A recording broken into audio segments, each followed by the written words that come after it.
এবার ফুটবলের খবর। এককভাবে শীর্ষস্থান দখলের লড়াইয়ে ফর্টিস এফসিকে হারিয়ে সফল বসুন্ধরা কিংস। পিছিয়ে পড়েও ৩-২ গোলে জিতেছে সাবেক চ্যাম্পিয়নরা। দিনের অন্য ম্যাচে ব্রাদার্সকে ২-১ গোলে হারিয়েছে আরেক সাবেক চ্যাম্পিয়ন আবাহনী।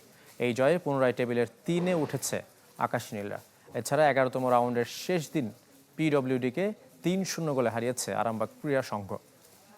এবার নগদে পাচ্ছেন হেলিকপ্টার অফার, তাই কেনাকাটার পেমেন্ট নগদে করুন আর বুঝে নিন ২,০০০ টাকারও বেশি ক্যাশব্যাক সহ হেলিকপ্টার রাইড। পেমেন্ট শুরু করুন আজই। সমান পয়েন্ট নিয়ে নেমেছিল দুদল। শেষ মাসির পর পয়েন্ট টেবিলে একাধিপত্য বসুন্ধরা কিংসের। শুরুতে এগিয়ে গিয়ে কিংবা ২-২ সমতা ফিরিয়েও পয়েন্ট রক্ষা করতে পারেনি ফর্টিস এফসি। ৩-২ গোলের জয়ে ১১ ম্যাচে ২৪ পয়েন্ট নিয়ে শীর্ষস্থানটা এখন শুধুই বসুন্ধরার।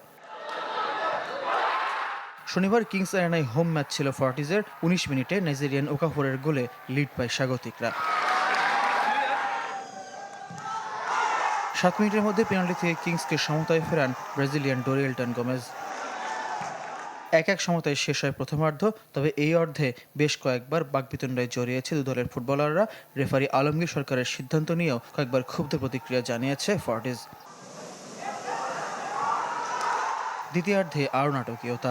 ডোরির দ্বিতীয় গোলে এগিয়ে যায় বসুন্ধরা, কিন্তু ফর্টিসের নেপালিস ডিফেন্ডার অনন্ত তামাংয়ের গোলে ম্যাচে আসে ২-২ সমতা।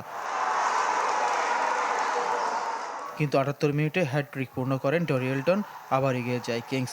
লিগে সবার চেয়ে বেশি ১২ গোল এই ব্রাজিলিয়ানের। ৪ দিন আগে ঢাকা আসায় দ্বিতীয় লেগের প্রথম ম্যাচ খেলতে পারেননি, তবে দ্বিতীয়টিতে নেমেই দলের জয়ের নায়ক ডোরি।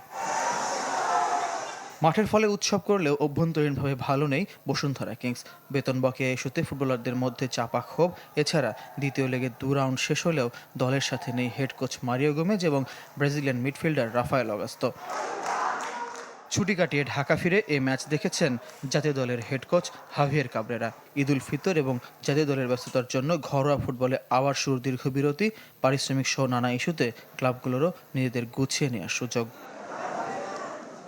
ফয়জুল ইসলাম, চ্যানেল 24, ঢাকা।